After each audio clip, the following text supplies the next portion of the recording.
আগের ভিডিওতে তোমাদের বলেছিলাম যে আমার দাদা রেজিস্ট্রি হয়েছে, তো দেখো বাড়ির সবাই মিলে চলে এসেছি দাদার শ্বশুর বাড়িতে। আর সবাই বড্ড টায়ার্ড হয়ে গিয়েছিলাম।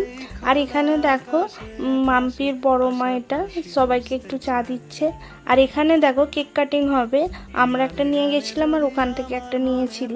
তো দেখো সবাই মিলে ওরা দাঁড়িয়ে পড়েছে আর মাঝখানে আছে মাম্পির ঠাম্মা।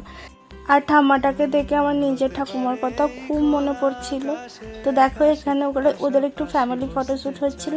আর যারা নিরামিষ খাবে এখানে আয়োজন করেছিল, তারপরে আমরাও খেতে বসে পড়েছিলাম। আর অনেক কিছু আয়োজন করেছিল, ওই তো ওখানে নতুন বর বসেও আছে খেতে। তো দেখো প্রথমে দিয়েছিল ফিশ ফিঙ্গার, তারপরে কচুরি, আলু কষা, খুব সুন্দর রান্নাগুলোও হয়েছিল।